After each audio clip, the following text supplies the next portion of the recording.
जय राधा माधव कुंज विहारी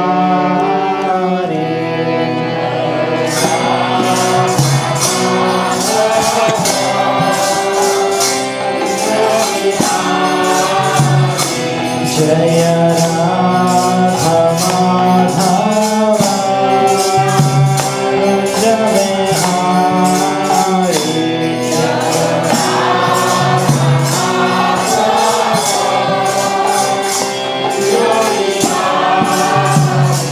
जय गोपी जनवल्लभ गिरिवरधारी जय गोपी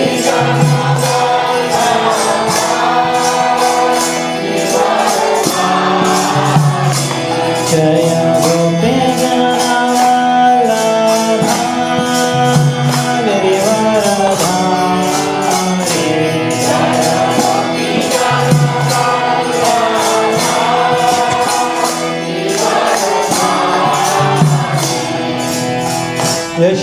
यशोदानन्दन भज जनरञ्जन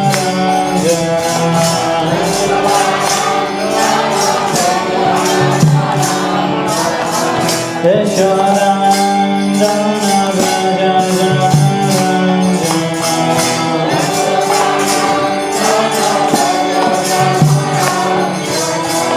यमुना तेरा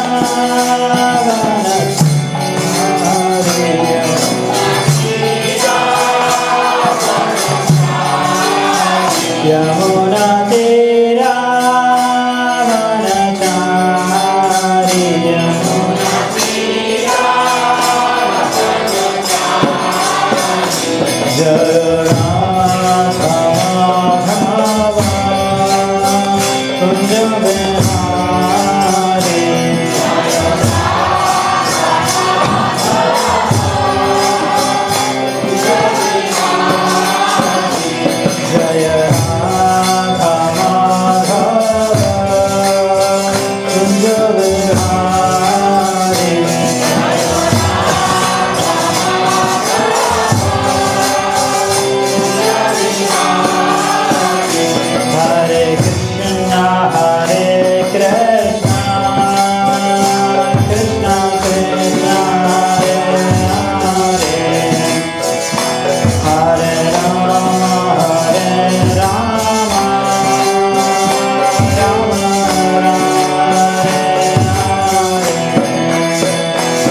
शिल प्रभुपाद की हरिनाम संकीर्तन की समवेत भक्त वृंद की ताई गौर सीतनाथ प्रेमानंदे। ओम अज्ञानतिमिरान्धस्य ज्ञानाञ्जनशलाकया चक्षुरुन्मीलितं येन तस्मै श्रीगुरवे नमः। श्रीचैतन्यमनोभीष्टं स्थापितं येन भूतले स्वयं रूपः कदा मह्यं ददाति स्वपदान्तिकम्। वन्देऽहं श्रीगुरून् श्रीयुतापदकमलं श्रीगुरून् वैष्णवांश्च श्रीरूपं साग्रजातं सहगणरघुनाथान्वितां तं सजीवं साद्वैतं सावधूतं परिजनसहितं कृष्णचैतन्यदेवं श्रीराधा कृष्णपादान् सुरगणललिता श्रीविशाखान्वितांश्च नमो ॐ विष्णुपादाय कृष्णप्रेष्ठाय भूतले श्रीमते भक्तिवेदान्त स्वामिनिति नामिने। नमस्ते सारस्वते देवे गौरवाणी प्रचारिणे निर्विशेषा शून्यवादी पाश्चात्यदेशतारिणे नमो महावदन्याय कृष्णप्रेमाप्रदायते कृष्णाय कृष्णचैतन्य नामिने गौरद्विषे नमः। हे कृष्णा करुणा सिन्धो दीनबन्धो जगत्पते गोपेश गोपिका कान्त राधाकान्त नमोऽस्तुते।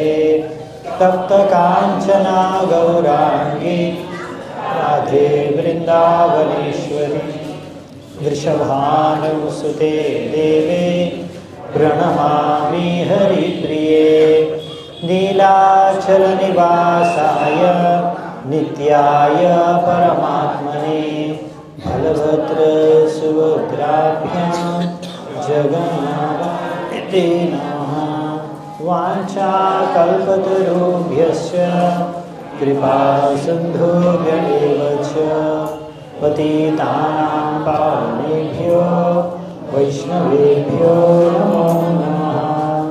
जय श्री कृष्ण चैतन्य प्रभु नित्यानंद श्री अद्वैत गदाधर श्रीवासादि गौर भक्तवृंद।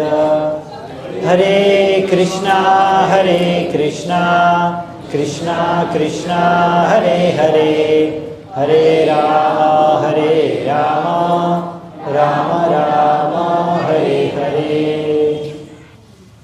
हरे कृष्णा। आज के খুবই বিশেষ দিন।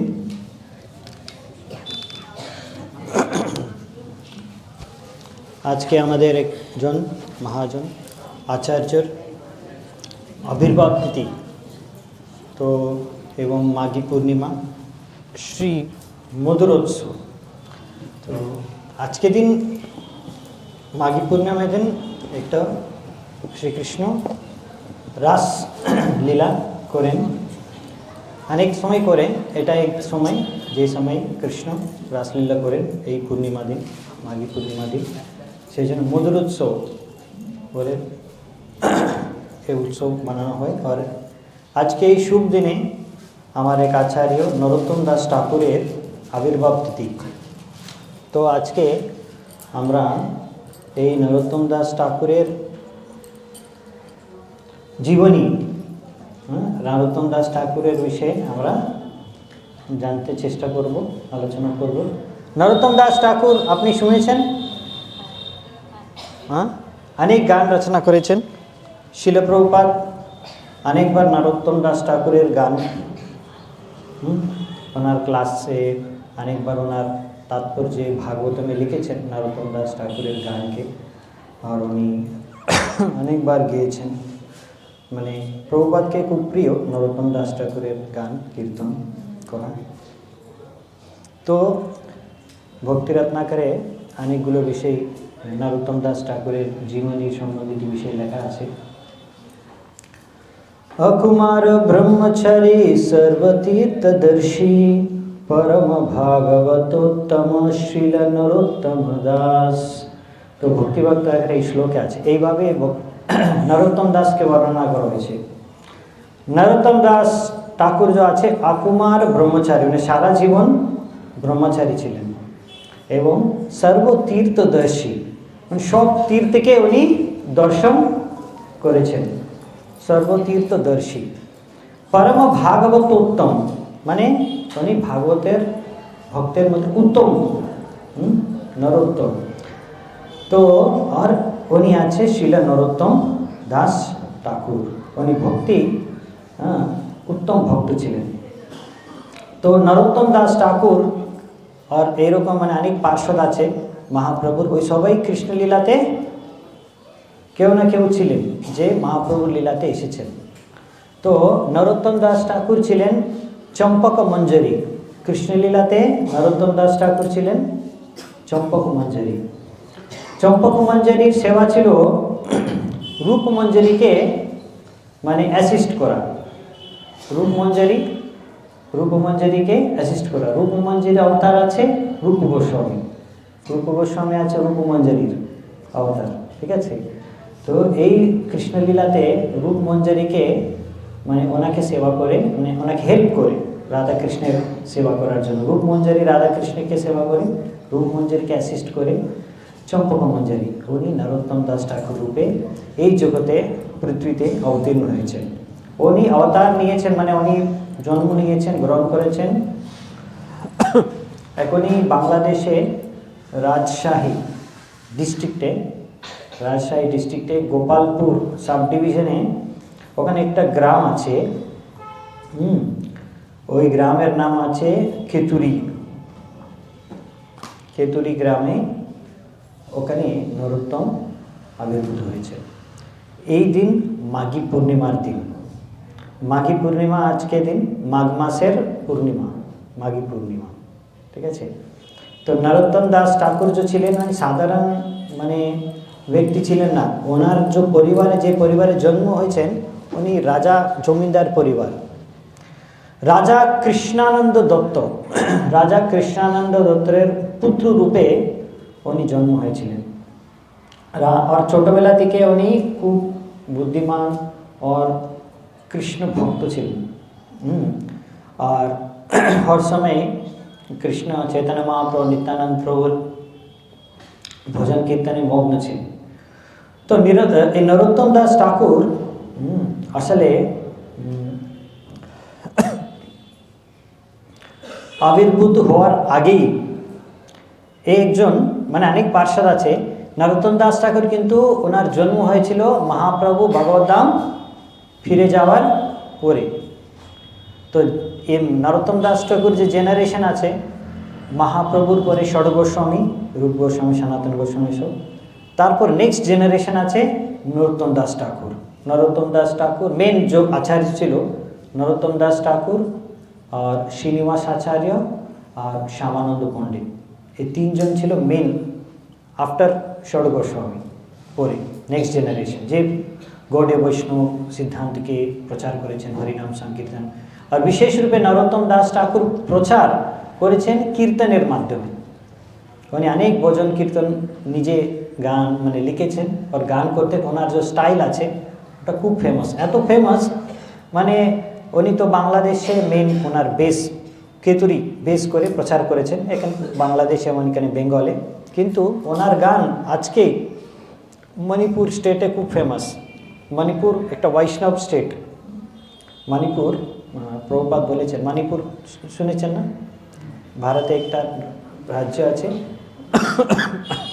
ওই মণিপুরে নরোত্তম দাস ঠাকুর গান, সবাই বৈষ্ণব, ওখানে সব বৈষ্ণব হয়েছে নরোত্তম দাস ঠাকুরের প্রচার গান কীর্তনের মাধ্যমে।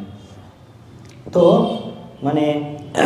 মানে ষড় গোস্বামীর পরে বিশেষ রূপে বলতে তো ষড় গোস্বামী তো প্রচার করেছেন বৃন্দাবনে উপস্থিত ছিলেন ওরা। মহাপ্রভু যেরকম ওনাকে বলেছেন বৃন্দাবনে ওনা গিয়ে ও সেবা করেছেন।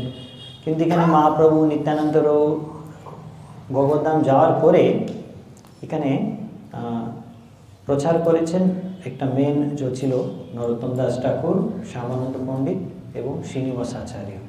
নরোত্তম দাস ঠাকুর ওনার বেস ছিল এই কেতুরি, আর শ্রীনিবাস আচার্যের বেস ছিল এখানে বেঙ্গলে, এবং বীরম্বীর এর রাজ্য ছিল গণ বিষ্ণুপুর, পাশেই ডিস্ট্রিক্ট।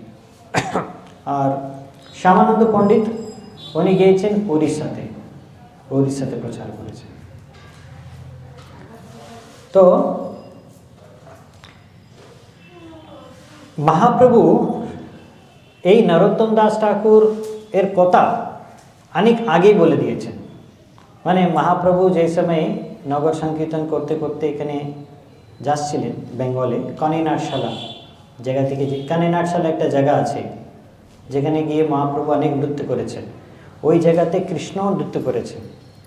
ওই জায়গা আছে বেঙ্গলেই আছে, স্টেট বর্ডারে আছে। তো কানাইনাটশালাতে উনি মহাপ্রভু যে সময় কীর্তন করতে করতে যাচ্ছেন নিত্যানন্দ প্রভুর সঙ্গে, তো ওই সময়ে উনি হঠাৎ করে মহাপ্রভু ওখান থেকে মানে বাংলাদেশ ওই জায়গা গিয়েছেন উনি, খেতুরি ওখানে যা আছে ওই দিকে দেখে উনি জোরে বলেছেন নরোত্তম, এরকম জোর মহাপ্রভু নরোত্তম নরোত্তম বলতে ডাকছে নাম, কিন্তু ওই সময়ে মহাপ্রভুর সঙ্গে যে পার্শ্বদ ছিল কেউ নরোত্তম এরকম নাম কেউ কারো ছিল না, বুঝেছেন তো। কিন্তু মহাপ্রভু ডাকছে নরোত্তম নরোত্তম। তো নিত্যানন্দ প্রভু জিজ্ঞাসা করেছেন, মহাপ্রভু আপনি কাকে ডাকছেন, এই নরোত্তম কে? তো মহাপ্রভু বলেছেন, এই নরোত্তম এই মহান ভক্ত মানে ভবিষ্যতে আসবেন, আর উনি আমার গান কীর্তন প্রচার, হরিনাম কীর্তন সংকীর্তন নেক্সট উনি প্রচার করবেন সব জায়গাতে। আর মহাপ্রভুর নরোত্তম প্রতি যত প্রেম, নরোত্তমকে মহাপ্রভু কৃষ্ণ প্রেম প্রদান করতে চাইছে, কিন্তু ওই সময় নরোত্তম প্রভু এখানে ছিল না। তো মহাপ্রভু কি করেছেন, নরোত্তমের জন্য এই কৃষ্ণ প্রেমকে, এই কেতুরি গ্রামের কাছে আছে পদ্মা নদী, পদ্মা রিভার, বাংলাদেশে আছে পদ্মা রিভার, পদ্মা নদী, ওই পদ্মা নদীতে একটা জায়গা আছে, এখনই ওই জায়গাকে বলে প্রেমতলি। হ্যাঁ, ওই জায়গাতে মহাপ্রভু গিয়ে ওনার কৃষ্ণ প্রেম, নরোত্তম ঠাকুরের জন্য কৃষ্ণ প্রেম ওখানে রেখে দিয়েছে। আর পদ্মা নদীকে বলেছেন কি, আপনি এই মানে ভালো করে মানে এই কৃষ্ণ প্রেমকে আপনার মানে দিচ্ছি, আমি এখানে রাখছি, আপনার দায়িত্ব, যখন নরোত্তম দাস ঠাকুর আসবে এখানে তখন ওনাকে দেবেন। তখন পদ্মা নদী জিজ্ঞাসা করছেন, তাহলে আমি কিভাবে বুঝবো নরোত্তম দাস ঠাকুরকে, উনি যখন আসবে প্রবেশ করবে নদীতে, কিভাবে আমি বুঝবো? তো মহাপ্রভু বলেছেন, যখন নরোত্তম দাস ঠাকুর প্রবেশ করবে নদীতে, আপনি মানে ওভারফ্লো, কে বলতে, ঢেউ মানে बढ़े যায় और স্প্রেড হয়ে যায়, জলোচ্ছ্বাস, ঢেউ জলোচ্ছ্বাস হয়ে আপনি চলে যাবেন, মানে বাইরে চলে আসবেন। তো আপনি ওই সময় সীমা পার করে চলে যান নদী, তো ওই রকম হয়ে যাবে, তখন আপনি বুঝে যান ওই নরোত্তম, যে যার মানে পাঁচ স্পর্শ হয়ে আপনার এরকম ওভার মানে এক্সটেসি আপনার এরকম হয়ে যাবে, তখন বুঝে যান উনি নরোত্তম, ওনাকে দেবেন কৃষ্ণ প্রেম। আর নিত্যানন্দ প্রভুকে দায়িত্ব দিয়েছেন, আপনি নরোত্তম প্রভু যখন এখানে প্রকট হবে, ওনাকে আপনাকেই মনে করতে হবে, মানে ওনাকে ডাইরেকশন আপনাকে দিতে হবে, মার্গদর্শন করতে হবে কি পদ্মা নদীতে এসে উনি স্নান করে কৃষ্ণ প্রেম লাভ করতে পারেন।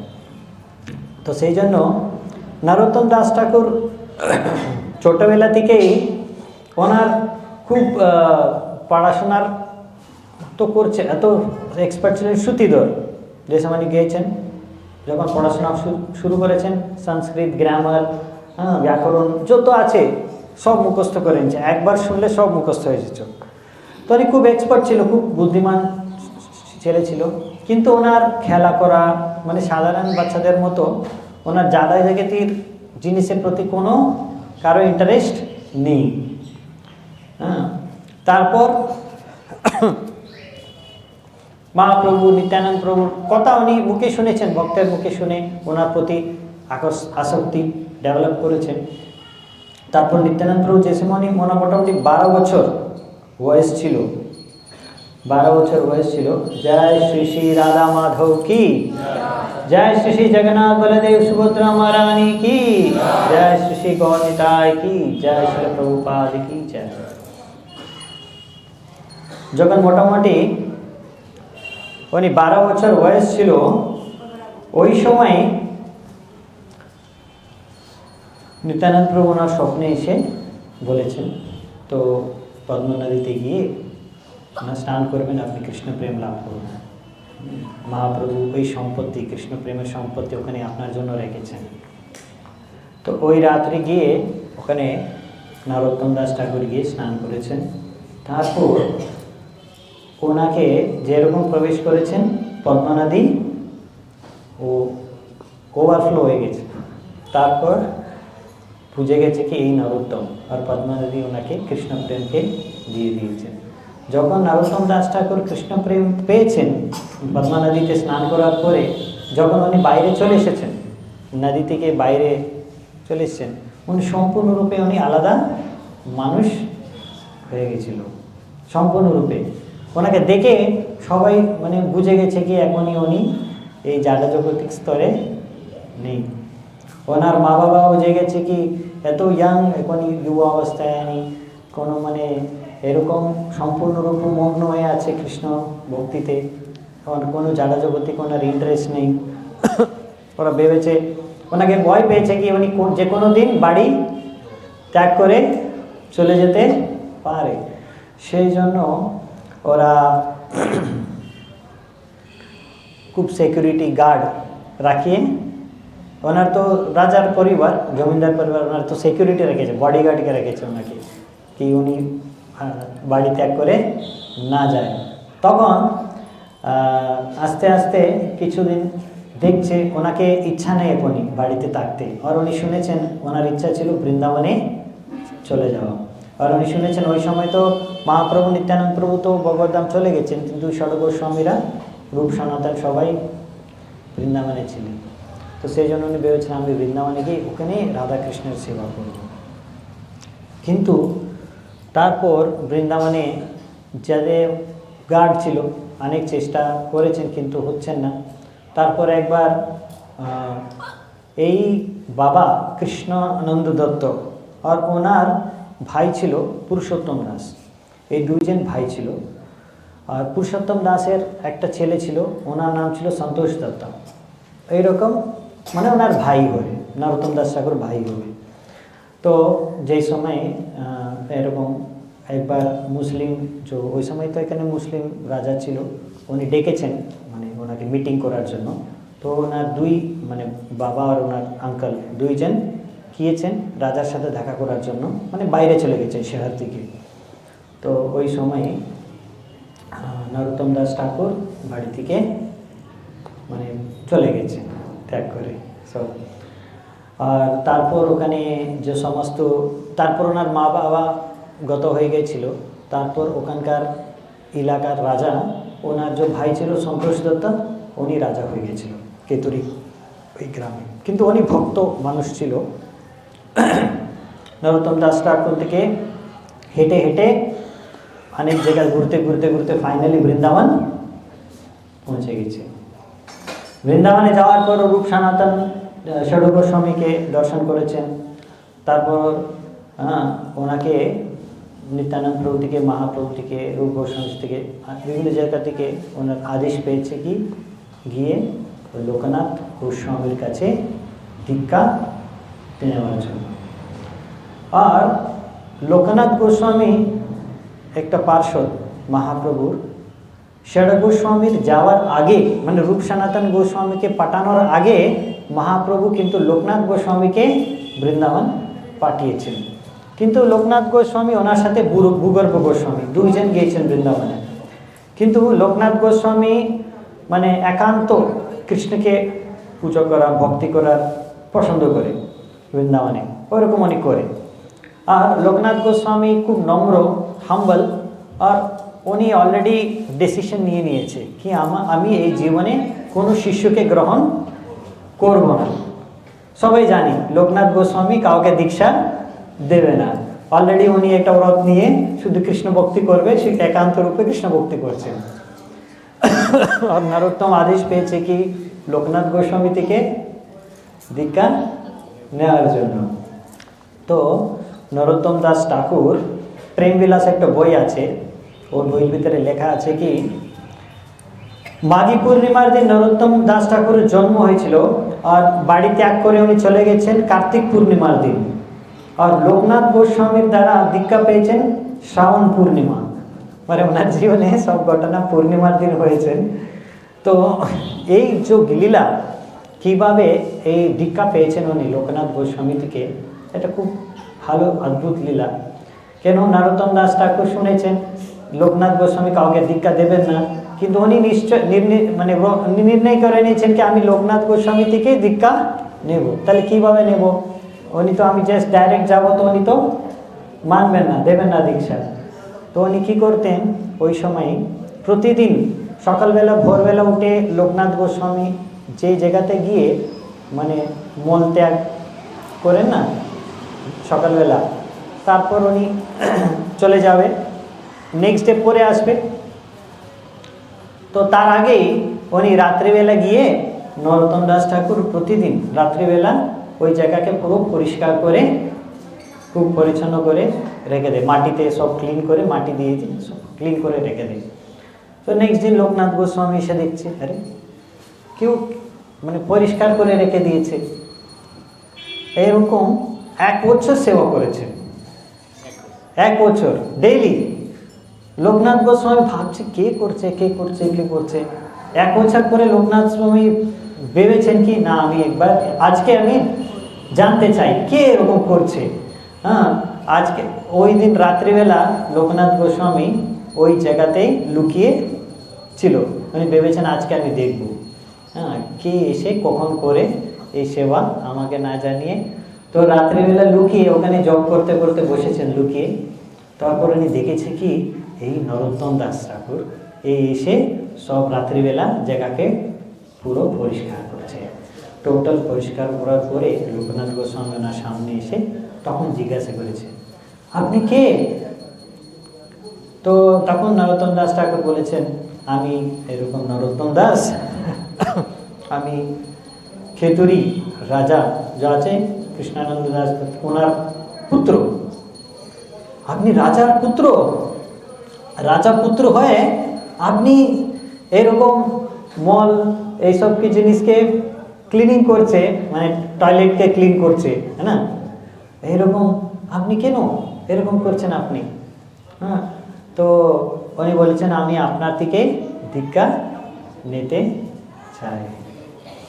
তো তখন মহাপ্রভু এই লোকনাথ গোস্বামীর স্বপ্নে এসে বলেছেন এরকম নরোত্তম আসবে আপনার কাছে, ওনাকে আপনি কিছু দীক্ষা দেবেন।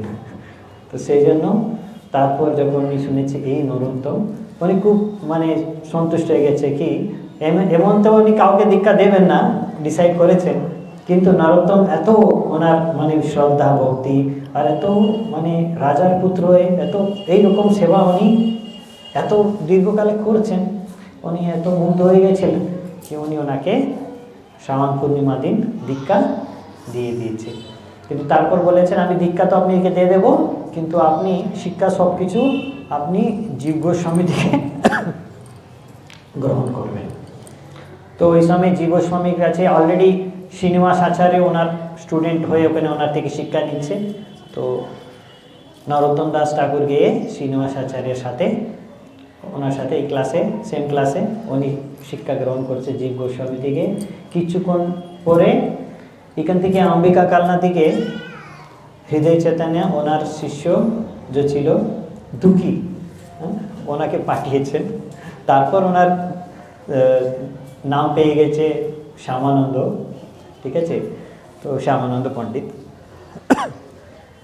তো এইভাবে এই তিনজন শ্যামানন্দ পণ্ডিত, শ্রীনিবাস আচার্য আর এই নরোত্তম দাস ঠাকুর তিনজন মিলে জীব গোস্বামীর কাছে শিক্ষা পেয়েছেন অনেক দিন। অ্যাকচুয়ালি কি এই তিনজনের গুরু তো আলাদা আলাদা দীক্ষা যে দিয়েছেন আলাদা আলাদা, কিন্তু ওই সময় জীব গোস্বামী মানে খুব ফেমাস, সবচেয়ে বড় স্কলার পণ্ডিত, আর সেই জন্য ওনার কাছে সবাই পাঠিয়েছেন ওনার শিষ্যকে শিক্ষা গ্রহণ করার জন্য, মানে হায়ার এডুকেশন কমপ্লিট করার জন্য। যখন ওনার থেকে শিখে গেছে সব শাস্ত্র, তারপর জীব গোস্বামী বলেছেন আপনি তিনজন এখনই আপনার জন্য একটা কার্য আছে, কি আপনাকে এখনই বেঙ্গল উড়িষ্যাতে গিয়ে সব জায়গাতে আপনাকেই কিন্তু প্রচার করতে হবে। সেই জন্য এখানে আমরা যত গ্রন্থ রচনা করেছিলাম, মানে গোস্বামীরা সবাই গ্রন্থ রচনা করেছেন না মহাপ্রভুর আদেশ অনুযায়ী, রূপ গোস্বামী, সনাতন গোস্বামী, জীব গোস্বামী অনেক গ্রন্থ রচনা করেছেন। ওই সব গ্রন্থ ওই সময় কোনো প্রিন্টিং প্রেস নেই, সবাই হাতে লেখা, বুঝেছেন, মানে অনেকগুলো কপি হবে না, একটা কপি ওরা সব কপি করে একটা টোটাল যত গ্রন্থ আছে গরু গাড়িতে নিয়ে ওখান থেকে রওনা দিয়েছেন, মানে এই গ্রন্থ নিয়ে এসে এখানে প্রচার করবে, ঠিক আছে, বেঙ্গল উড়িষ্যাতে। তখন যখন রাস্তায় এই পর্যন্ত বেঙ্গল ভিতরে প্রবেশ করেছেন বৃন্দাবন থেকে গরু গাড়িতে এসে, কিন্তু যেই দিন এখানে প্রবেশ করেছেন বন বিষ্ণুপুর, ওই রাত্রিবেলা রেস্ট নিচ্ছে, ওর সকালবেলা উঠে দেখেছে সব বই চুরি হয়ে গেছে, ঠিক আছে, কিছু বই নেই। তারপর ওরা খোঁজ খবর নিয়েছে, শুনেছে কি, ওরা ভেবেছেন আমরা কমপ্লেন করবো এখানে রাজার কাছে গিয়ে। তারপর উনি শুনেছে কি এই রাজাই চোর, এখানকার যে রাজা আছে উনি চুরি করে, যে রাস্তাতে যায় বিদেশিরা অনেক হাইওয়ে রাস্তাতে যাবে, যখন এখানে রাত্রিবেলা হল্ট করবে উনি চুরি করে। হ্যাঁ, তো ডাকু, উনি ডাকু। তাহলে ওরা ভেবেছে তাহলে কীভাবে রাজার কাছে যেতে পারবো, ওরা খবর পেয়ে গেছে কি রাজার কাছে আছে সব বই। আর রাজার কাছে কি একটা অ্যাস্ট্রোলজার ছিল, মানে জ্যোতিষ্ক।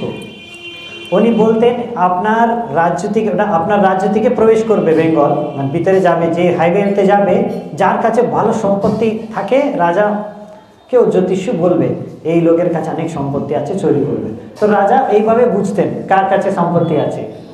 তো ওনার জ্যোতিষকে বলেছেন কি এখানে 3 জন আসছে বৃন্দাবন থেকে, অনেক সম্পত্তি নিয়ে আসছে গরু গাড়িতে, ওটা আপনি চুরি করবেন। তো সেই জন্য উনি চুরি করে নিয়েছে। তারপর নিয়ে এসেছেন বাড়ির ভিতরে, দেখেছে কি সব বই, ওখানে তো কোনো সোনা চাঁদি কিছু নেই, বই সব। তো রাজা ভেবেছেন বই সব আমি কি করব, ওখানে রেখে দিয়েছে ট্রেজারিতে। বলেছেন আমার জ্যোতিষকে একটা সম্পত্তি, ঠিক আছে, আমি তো বুঝতে পারছি না কি এরকম সম্পত্তি, উনি রেখে দিয়েছে, কিন্তু কেউ তো বলতে পারবে না কি আমি চুরি করেছিলাম, রাজা তো তখন লোকনাথ গোস্বামী নরোত্তম দাস ঠাকুরকে আদেশ দিয়েছেন, আপনি আপনার জন্য ভালো হবে, যেহেতু আপনার গ্রাম, আপনার দেশে, আপনি তো রাজার পুত্র, সেই জন্য আপনার দেশে গিয়ে যদি আপনি প্রচার করবেন ভালো প্রচার হবে, আপনার গ্রামে গিয়ে আপনি প্রচার করবেন। তো এই শ্যামানন্দ পণ্ডিত অলরেডি ওনার প্ল্যান ছিল বরিশালে প্রচার করার জন্য। শ্রীনিবাস আচার্য বলেছেন আমি তো জানি আপনার গুরু মহারাজ তো আপনাকে আদেশ দিয়েছেন, ওনার ইচ্ছা আছে আপনি গিয়ে কেতুরিতে প্রচার করতে, তাহলে আপনি চলে যান। নরোত্তম দাস ঠাকুর বলেছেন আপনি যান, আর শ্যামানন্দ পণ্ডিতকে বলছেন আপনি ওড়িশাতে গিয়ে প্রচার করুন, আমি এখানে থাকবো, এই রাজা থেকে আমি বইগুলো হাসিল করে তারপর এখানে প্রচার করবো, আর এখান থেকে আমি আসবো আপনার সাথে দেখা করবো বলে। তারপর ওখান থেকে শ্রীনিবাস আচার্য বীরম্বীর রাজার ওখানে বনবিষ্ণুপুরে থেকে গেছেন, হ্যাঁ, আর ওখানে প্রচার করতে শুরু করেছেন। কিন্তু শ্যামানন্দ পণ্ডিত উড়িষ্যাতে চলে গেছেন, আর নরোত্তম দাস ঠাকুর চলে গেছেন খিতুরি। তারপর নরোত্তম দাস ঠাকুর কেতুরি যাওয়ার আগে ওনার খুব ইচ্ছা ছিল এই মহাপ্রভুর জন্মস্থান নবদ্বীপ মায়াপুরকে দর্শন করতে, আর মহাপ্রভুর অনেক পার্শ্বদের স্থলী আছে, ওই সব জায়গাকে দর্শন করতে। তো নবদ্বীপ গিয়েছেন, ওখানে গিয়ে সচী মাতার বাড়িতে গিয়েছেন, ওখানে ওনার সার্ভেন্ট ছিল ঈশান ঠাকুর, ওনার সাথে দেখা করেছেন। এখনই মানে অনেক পার্শ্বদ, মহাপ্রভুর পার্শ্বদ চলে গেছেন, কিছু কিছু ছিল, আর ওরা খুব এখনই মহাপ্রভু নিত্যানন্দ প্রভু চলে গেছেন, তো খুব মানে বিরহে ওরা থাকছে। তারপর উনি শান্তিপুর এসে, ওখানে অদ্বৈতাচার্য ছিল না, ওনার পুত্র ছিল অচ্যুতানন্দ, ওনার সাথে দেখা করেছেন, ওনার সাথে কথা বলেছেন কিছুক্ষণ ওখানে থেকে। তারপর ওই রকম উনি খারদাতে গিয়েছেন, যেখানে নিত্যানন্দ প্রভুর বাড়ি আছে। ওই সময় ওখানে জাহ্নবী আর বসুধা দুইজন নিত্যানন্দ প্রভুর স্ত্রী ছিল, ওনার সাথে দেখা করেছেন, ওনার আশীর্বাদ পেয়েছেন। তারপর পুরীতে গিয়েছেন, পুরীতে গিয়ে ওখানে তারপর যেখানে গণাধর পণ্ডিত আছে, হরিদাস ঠাকুর সমাধি গিয়েছেন, ওখানে যে যে মহাপ্রভুর পার্শ্বের এখনই আছে ওনার সবার সাথে দেখা করেছেন। এভাবে সবাইকে দর্শন করে তারপর ফাইনালি উনি গিয়েছেন ফিরে কেতুরি। যখন কেতুরিতে উনি প্রবেশ করেছেন সঙ্গে সঙ্গে খবর ছড়িয়ে গেছে কি নরোত্তম অনেক বছর পরে আবার ফিরে গ্রামে প্রবেশ করছে। ওই সময় পর্যন্ত ওনার বাবা মা সবাই তো গত হয়ে গেছিল, কিন্তু ওনার ভাই ছিল সন্তোষ দত্ত, উনি খুব ভালো আয়োজন করেছেন ওনাকে স্বাগত করার জন্য, অনেক বড় ওয়েলকাম।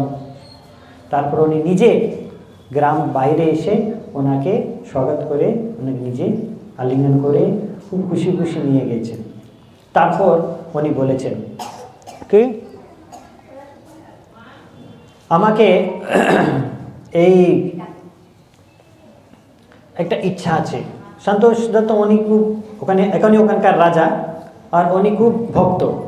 উনি বলেছেন নরোত্তম দাসকে আমার একটা খুব ইচ্ছা আছে এখানে একটা মন্দির করে বিগ্রহকে প্রতিষ্ঠা করার জন্য। আর ওনার প্ল্যান ছিল টোটাল 6 বিগ্রহকে প্রতিষ্ঠা করার জন্য। তাহলে নরোত্তম দাস ঠাকুর বলেছেন ঠিক আছে, আমি আপনার জন্য এই ইচ্ছাকে পূর্ণ করব, আর 6 বিগ্রহকে আমি প্রতিষ্ঠা করব। তোরা বলে ডেট ঠিক করেছেন গৌর পূর্ণিমার দিন। তখন নরোত্তম দাস ঠাকুর ভেবেছেন তাহলে আমরা কি করব, এই অনুষ্ঠান এত বড় করে করব। গৌর পূর্ণিমার দিন তো মহাপ্রভুর আবির্ভাব তিথি, মোটামুটি মহাপ্রভু ভগবদ্ধাম ফিরে গিয়ে 50 বছর হয়েছে ওই সময় পর্যন্ত। আর ওই পর্যন্ত গৌর পূর্ণিমা বলে এরকম আমার মন্দিরে মানে ইস্কনে তো প্রভুপাদ শুরু করেছেন গৌর পূর্ণিমা বড় উৎসব হতে হবে প্রত্যেক বছর মায়াপুরে, আর প্রত্যেক ইস্কন মন্দিরে হয়। মায়াপুরে তো বিশেষ মহাপ্রভুর জন্মস্থান, কিন্তু ফার্স্ট গৌর পূর্ণিমা ফেস্টিভ্যাল মানে সবচেয়ে বড় করে স্টার্ট করেছেন নরোত্তম দাস ঠাকুর। তো উনি ভেবেছেন গৌর পূর্ণিমার দিন প্রতিষ্ঠা করব। আর আমি কি করব, ওই সময় একটা নরোত্তম দাস ঠাকুরের একটা মেন এই কন্ট্রিবিউশন ছিল। ওই সময় মহাপ্রভু ভগবদ্ধাম যাওয়ার পরে মানে একটু সবাই আলাদা আলাদা হয়ে গেছিল। একটু সবাই প্রচার করছে, নিজের মতো ভক্তি করছে, প্রচার করছে, কিন্তু একটু মানে ইউনিফিকেশন নেই, মানে ইউনাইটেড ছিল না। সবাইকে ইউনাইট করেছে, মানে এক করেছে এই নরোত্তম দাস ঠাকুর এই গৌর পূর্ণিমার উৎসব। খেতুরি গ্রামে এই গৌর পূর্ণিমা ফেস্টিভ্যাল যা করেছেন, তার মাধ্যমে উনি কী করেছেন, মহাপ্রভুর যত পার্শ্বদ আছে এখনই বাঁচা আছে, অনেক লোক তো ভগবদ্ধাম ফিরে গেছে, কিছু কিছু লোক আছে, তো সবাইকে উনি নিমন্ত্রণ পাঠিয়েছেন, প্রত্যেক লোককে। তো সবাই শান্তিপুর থেকে, এখানে কাটোয়া থেকে, উড়িষ্যা থেকে, পুরী থেকে, সব জায়গা থেকে লোক গিয়েছেন। মানে জানা ওনার মাতাজি, ওনার শান্তিপুরের থেকে ওনার অচ্যুতানন্দ প্রভু অদ্বৈত আচার্যের ছেলে পুত্র, এইরকম মানে সব জায়গা থেকে যে যে ওই সময় ছিল, কাটোয়া থেকে হোক, ওখানে সে এই শ্রীকাণ্ড থেকে রঘুনন্দন আচার্য, যে যে ছিল সবাই গিয়েছেন। আর অনেক লোকের মধ্যে কিছু কিছু মানে ফিলসফিতে, তত্ত্ব ভিতরে ভেদভাব ছিল, ডিফারেন্সেস ছিল ফিলসফিতে, ঠিক আছে। মহাপ্রভু যাওয়ার পরে এক এক ধারা আলাদা আলাদা হয়ে গেছে। তো ওখানে ডিসকাশন হয়েছিল। খেতুরি গ্রাম গৌর পূর্ণিমা উৎসব 3 দিন এরকম হয়েছে, অনেক বড় উৎসব করেছেন। এত বড় উৎসব মানে হাজারো লোক এসেছেন ওই উৎসবে। আর উনি তো রাজা, মানে উনি তো ওরকম ওনার সামর্থ্য ছিল, তো উনি অ্যারেঞ্জমেন্ট ওরকম করেছেন নরোত্তম দাস ঠাকুর ওনার ভাইয়ের মাধ্যমে। ওখানে কে কে গিয়েছে ওই সময় যে জীবিত ছিল এখনই মহাপ্রভুর যে পার্শ্বদ, মানে বই ভিতরে ভক্তি রত্নাকরে লিখেছেন শ্যামানন্দ প্রভু, জাহ্নবা দেবী, পরমেশ্বরী দাস, কৃষ্ণদাস সার্কেল মানে জাহ্নবা অঙ্কল, মাধবাচার্য আছে উনি নিত্যানন্দ প্রভুর জামাই, আর রঘুপতি বৈদ্য, মণিতেন রামদাস পুরীর, এরকম অনেক লোক, রঘুনন্দন ঠাকুর, শ্রীকান্ত থেকে শ্রীপতি, অনেক লোক, মুকুন্দ, অনেক লোক এসেছেন ওখানে। তারপর অনেক বড় উৎসব হয়েছিল, আর সেই বিগ্রহকে ওখানে স্থাপনা করেছেন। আর সব জাহ্নবা যে মেন ওই সময় লিডার ছিল নিত্যানন্দ প্রভুর স্ত্রী, উনি সবাই বসে আলোচনা করেছেন সিদ্ধান্তকে নিয়ে, মহাপ্রভুর যে শিক্ষাকে নিয়ে। তারপর ওই সময় গৌড়ীয় বৈষ্ণব সিদ্ধান্ত এক ইউনিফিকেশন করে, কোনো যা ভেদভাব ছিল সব ঠিক করে এক সিদ্ধান্তে সবাই চলে এসেছেন। ওই তারপর পুরো গৌড়ীয় বৈষ্ণব এক মানে সিদ্ধান্ত নিয়ে সবাই প্রচার করতে শুরু করেছেন, কোনো ডিফারেন্সেস ছিল না ওই সময় থেকে। সেই জন্য এই গৌর পূর্ণিমা উৎসব খুব বড় ইম্পর্টেন্ট ছিল। তো টোটাল 6 বিগ্রহ নাম আছে: গৌরাঙ্গ, বল্লভীকান্ত, শ্রীকৃষ্ণ, ব্রজমোহন, রাধারমন আর রাধাকান্ত। তো এইভাবে বিগ্রহকে ওনার প্রতিষ্ঠা করেছেন আর অনেক বড় উৎসব করেছেন। 3 দিন, মানে আগের দিন আদিবাস, গৌর পূর্ণিমার দিন সারা রাত্রি কীর্তন করে, তারপর নেক্সট দিন অনেক বড় ফেস্টিভ্যাল করে ফিস্ট প্রসাদ সবাইকে খাইয়েছেন। মানে বলেছেন কি অনেক ওখানে সব গ্রাম অনেক মিল পর্যন্ত ওই ফেস্টিভ্যাল মানে চলেছে। তারপর নরোত্তম দাস ঠাকুর ওখানে খেতুরিতে থেকে প্রচার করতে শুরু করেছেন। এখনই আমরা কিছু ওনার লাইফে কেমন প্রচার করেছেন ওটা আমি একটু দুটো ঘটনা দেখব, ঠিক আছে? তো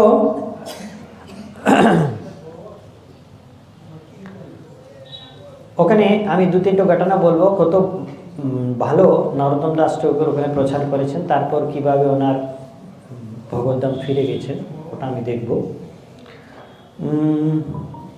ঠিক আছে?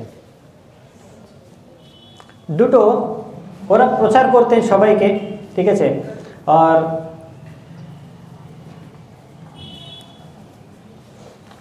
নারায়ণী চক্রবর্তী ঠাকুর ওনার বইয়ে লিখেছেন এটা। ও একটা গ্রাম ছিল গোপালপুর, ওখানে একটা ব্রাহ্মণ ছিল বিপ্রদাস। ওনার কাছে একটু স্টোর ছিল যেখানে অনেক ধান ছিল, ঠিক আছে? কিন্তু ওই স্টোর ভিতরে একটু সাপ ছিল, খুব জহরিলা, পয়জনাস, বিশাল সাপ ছিল। তো সেই জন্য উনি ওই ঘর ভিতরে ঢুকতে পারছিল না। তখন নরোত্তম দাস ঠাকুর যখন এসেছেন উনি বলেছে এই ওনার ব্যথা কি, আমার এত দান আছে, অনেক দান আছে, কিন্তু আমি কিছু ব্যবহার করতে পারছি না, ভিতরে যেতে পারবো না, ওখানে অনেক বিশাল সর্প আছে, সাপ আছে। তো নরোত্তম দাস ঠাকুর বলেছে ঠিক আছে আমি যাব। উনি ডোর খুলে ভিতরে গেছে, ওখানে সাপ তো অদৃশ্য হয়ে গেছিল। আর ওখানে উনি যখন বাইরে চলে এসেছেন ওনার হাতে গৌর নিতাই বিগ্রহকে নিয়ে চলে এসেছেন। তো সবাই অবাক হয়ে গেছিল। তারপর উনি প্রচার করার সময় এক জায়গাতে গিয়েছেন, দুজন ব্রাহ্মণ ছেলে ছিল। 2জন ব্রাহ্মণ ছেলে কিছু ছাগল আর বাফেলোকে কে বলে, মহিষ আর ছাগলকে মানে নিয়ে যাচ্ছে, 2টো ব্রাহ্মণ ছেলে। তো নরোত্তম দাস ঠাকুর দেখে বলেছেন আপনি নাম কি আপনার? উনি বলেছেন আমার নাম আছে হরিরাম অ্যান্ড রামকৃষ্ণ। হরিরাম আর রামকৃষ্ণ 2জন। আপনি কি করছেন? বলেছে কি আমরা এটা আমার বাবা বলেছেন, আদেশ দিয়েছেন আমার বাবা শিবানন্দ আচার্য, উনি ব্রাহ্মণ, উনি আদেশ দিয়েছেন দুর্গা পূজার জন্য মানে বলি দেওয়ার জন্য, এখানে আমার বাড়িতে দুর্গা পূজা হচ্ছে, তো বলি দেওয়ার জন্য এই ছাগল আর এটা নিয়ে যেতে বলেছে। তো আমি নিয়ে যাচ্ছি। তখন আমি বলছি আপনি কী করছেন? আপনি ব্রাহ্মণ হয়ে আপনাকে হরি ভোজন করতে হবে, আপনি এটা কি করছে? ছাগলকে নিয়ে যাচ্ছেন বলি দেওয়ার জন্য, এটা তো ঠিক করছেন না আপনি। তখন ওরা মানে ওনার প্রচার করতে শুরু করেছেন ওনাকে। তাহলে ওরা বলেছে তাহলে প্রভু আমাকে কি করতে হবে বলুন আপনি। তাহলে ওনাকে নরোত্তম দাস ঠাকুর বলেছেন চলুন আমার সাথে আপনি, আর পদ্মা নদীতে স্নান করিয়ে দিয়েছেন। তারপর ওনার আশ্রম কাছেই আছে, নরোত্তম দাস ঠাকুরের আশ্রম, যেখান থেকে প্রচার করছে উনি। আপনি এখানে আসুন। আর ওনাকে অনেকগুলো জ্ঞান কৃষ্ণতত্ত্ব প্রচার করেছেন। তারপর ওরা নরোত্তম দাস ঠাকুর থেকে দীক্ষা নিয়েছে। তারপর নরোত্তম দাস ঠাকুর বলেছেন ঠিক আছে আপনি তাহলে মাথা মুন্ডন করে আমার আশ্রমে এখানে থেকে যান। তাহলে মাথা মুন্ডন করে ওখানে আশ্রমে থেকে গেছে। আর এটা সব শুনে এই ওনার বাবা শিবানন্দ আচার্য উনি খুব রেগে গেছে। হ্যাঁ, আমার 2টো ছেলেকে নিয়ে উনি এরকম করে দিয়েছে, মানে উনি বৈষ্ণব বানিয়ে দিয়েছে। ওনার মন ছিল আমরা তো ব্রাহ্মণ, তো উনি কি আমার ছেলেকে দীক্ষা দেবে? ওনাকে কিভাবে উনি বৈষ্ণব বানাবে? উনি ভাবছে কি ব্রাহ্মণ তো শ্রেষ্ঠ, আর উনি ভেবেছেন বৈষ্ণব ব্রাহ্মণ থেকে কিভাবে শ্রেষ্ঠ হবে, ওনার মতো এরকম ছিল। তো ওরা ওনার ছেলেকে গিয়ে দেখেছে, ছেলে বলেছে আমরা তো বৈষ্ণব হয়ে গেছি, ব্রাহ্মণ থেকে শ্রেষ্ঠ। কিন্তু শিবানন্দ আচার্য বলেছেন আমি তো আমার ছেলের সাথে তর্ক করতে পারছি না, আমি একটু পণ্ডিতকে নিয়ে আসবো। তো মিথিলা গিয়ে, মিথিলা থেকে একটা বড় পণ্ডিত আছে মুরারি, ওনাকে নিয়ে এসেছেন। বলেছেন এই নরোত্তম দাস ঠাকুর ওনার সিদ্ধান্ত যে আছে বৈষ্ণব সিদ্ধান্ত, ওটাকে খণ্ডন করতে হবে আপনাকে, ঠিক আছে। তারপর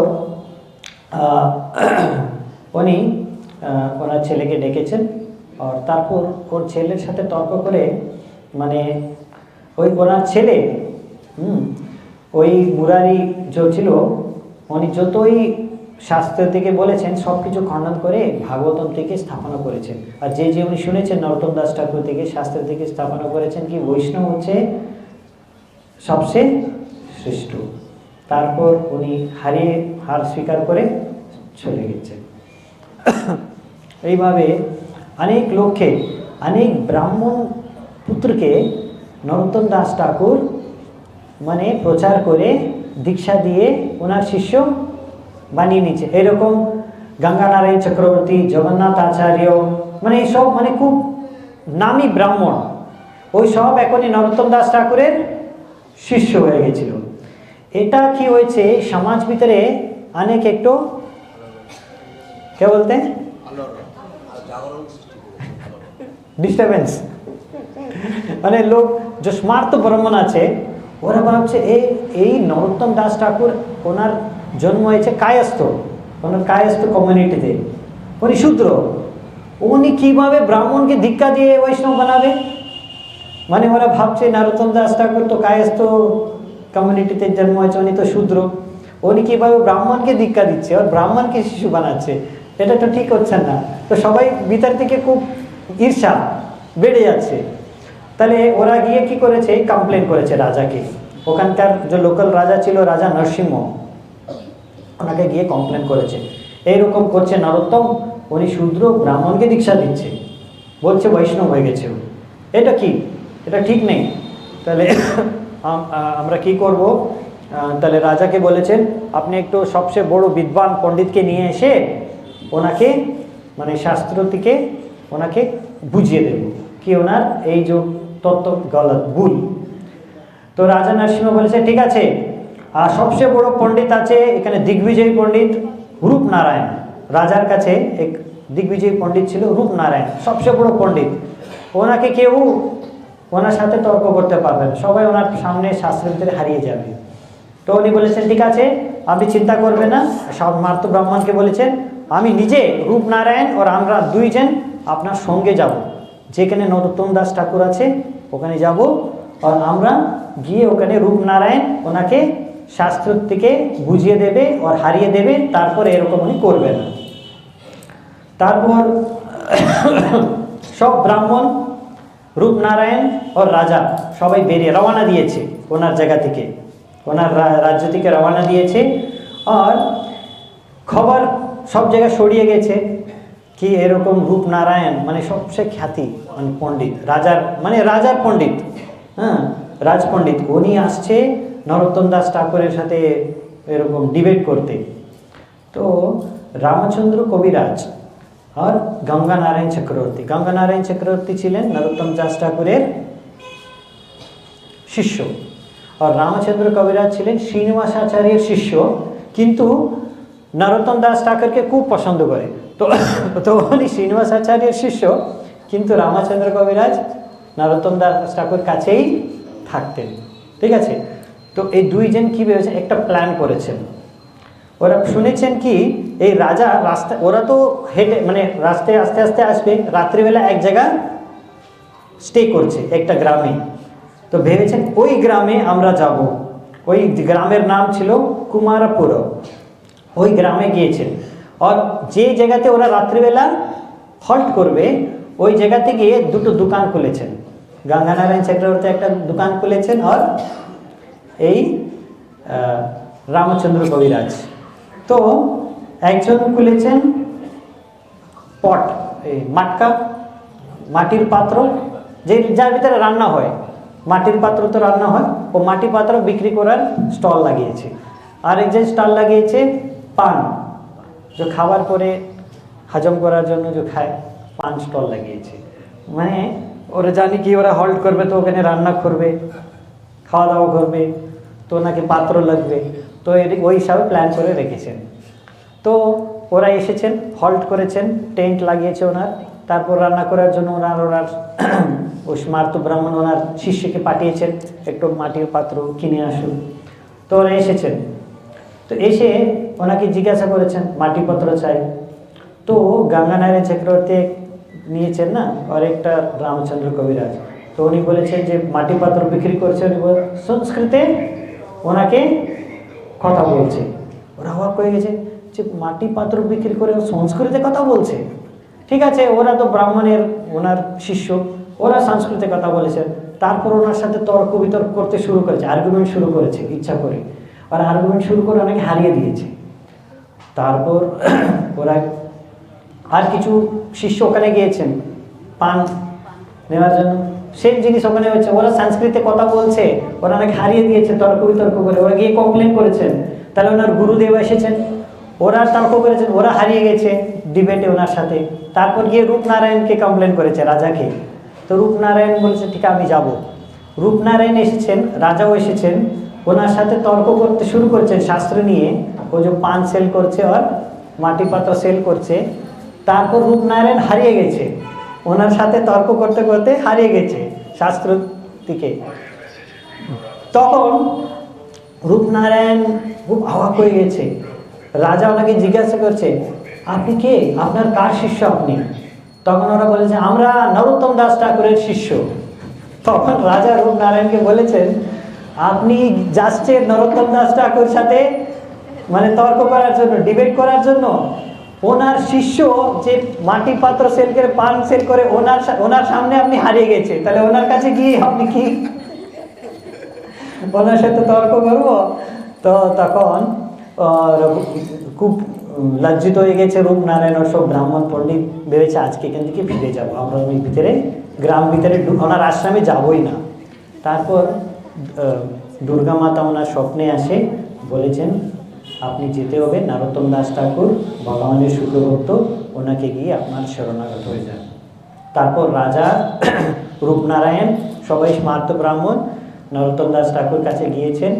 তো নরোত্তম দাস ঠাকুরকে দেখে ওরা খুব মুগ্ধ হয়ে গেছেন, উনি ভালোভাবে ওনাকে স্বাগত সৎকার করেছেন।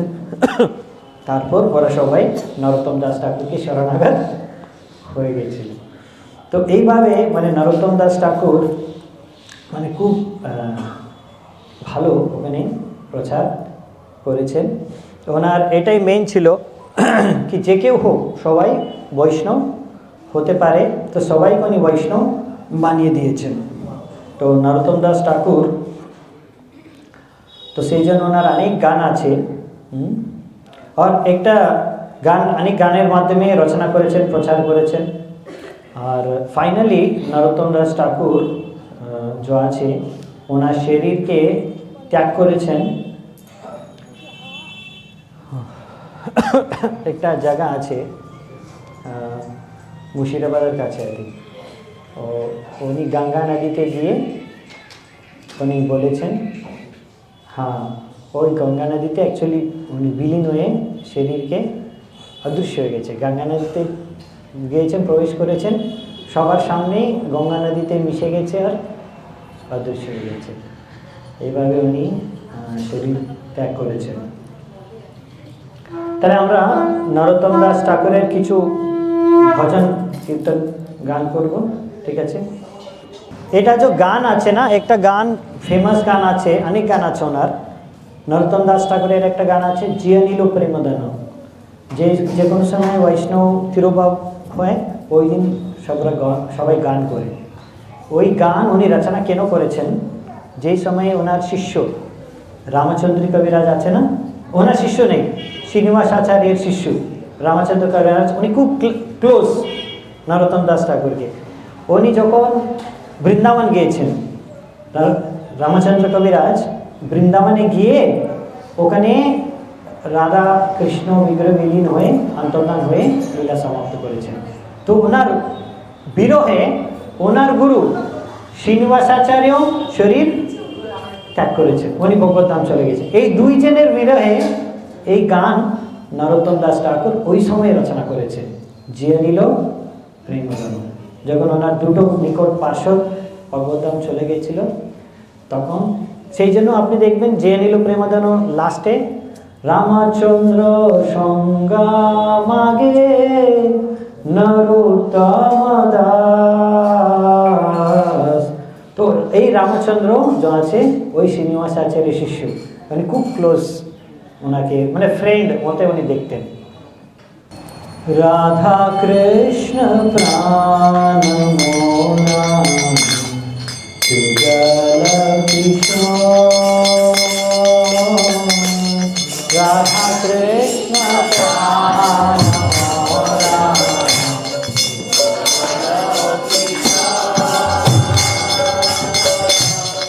রাধা কৃষ্ণ প্রাণ মোরা যুগল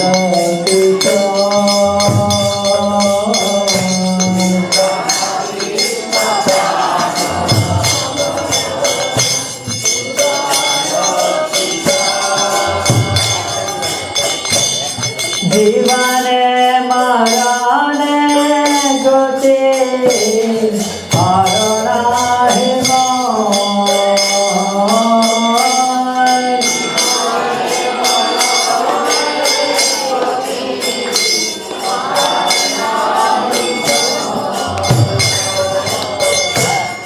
জীবনে মরণে গতে হারাহে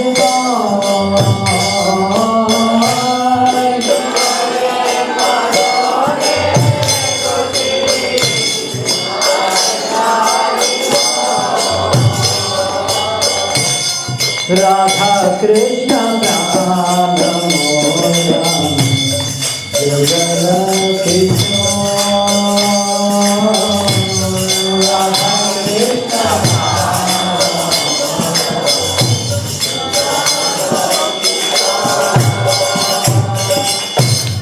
কালিন্দিরা ফুলে কেলি কদম্বে রমনা, ফুলে কেলি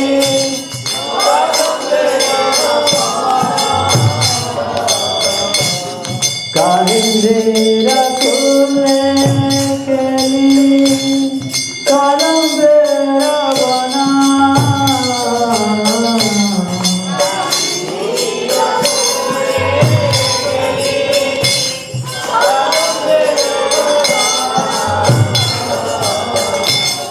রতনা বেরা পরে বোঝা বড়ুয়া,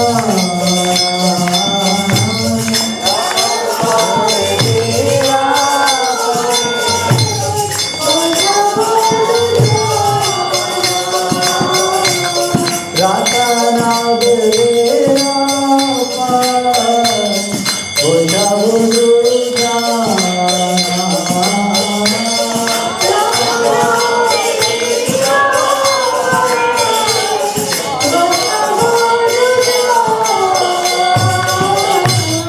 রাধা কৃষ্ণ প্রাণ মোরা যুগল কিশোর,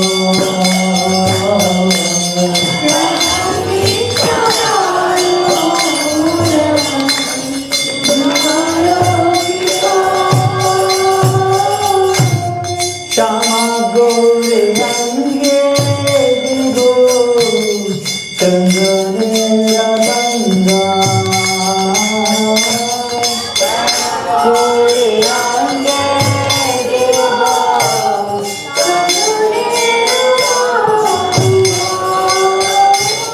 শ্যামা গৌরে অঙ্গে দিব চন্দনের গঙ্গা,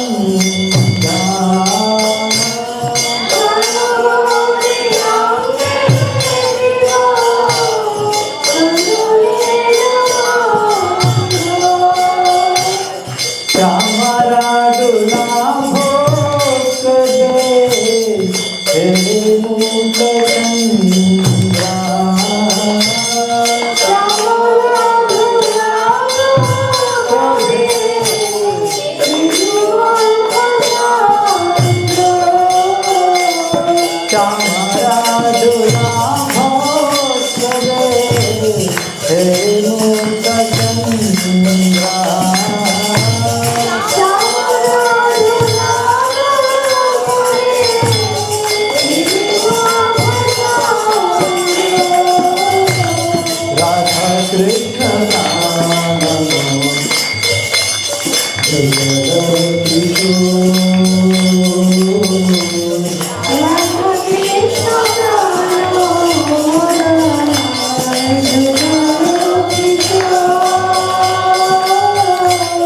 গাতিয়া মালাতে মালা দোহাই করে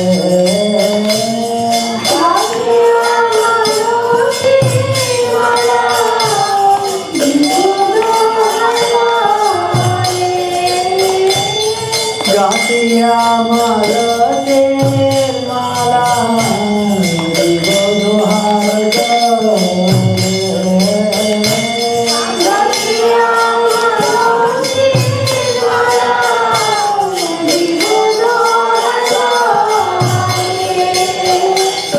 সাধরে তুলিয়া দিব বধুরা তাম্বুরে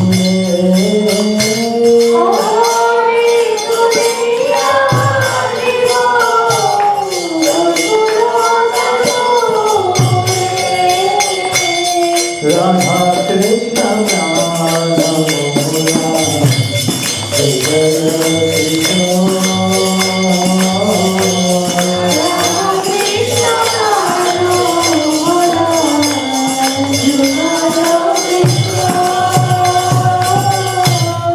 ললিতা বেচাকা রাধে জগৎ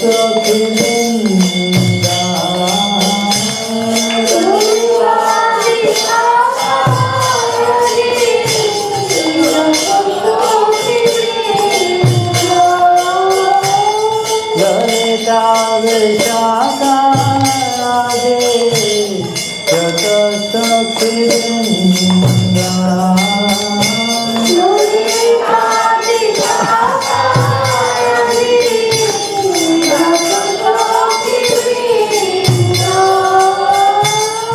আজ্ঞায় করিব সেবা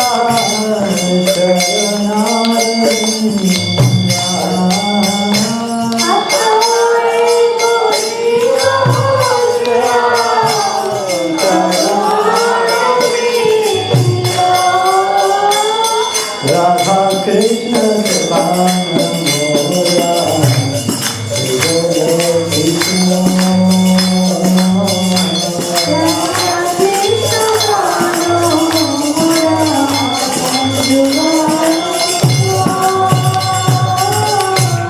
श्री कृष्ण चैतन्य प्रभु राधे रानुदास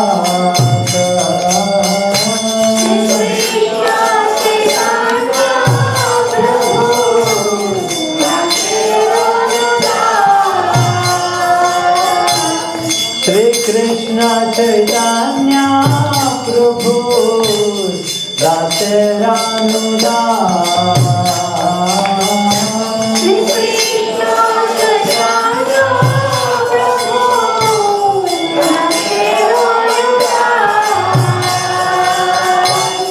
सेवा अभिलाषा करे नरोत्तम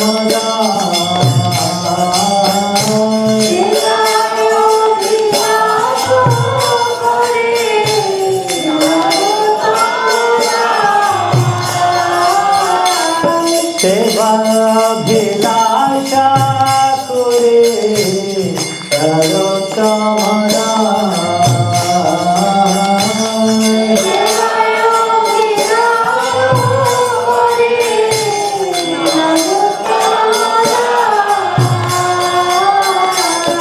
राधा कृष्ण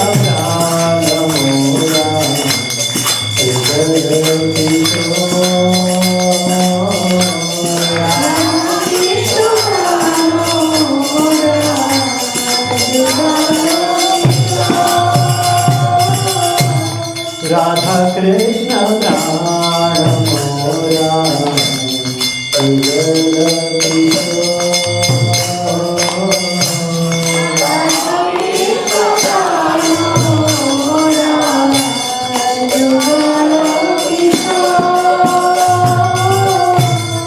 Hare Krishna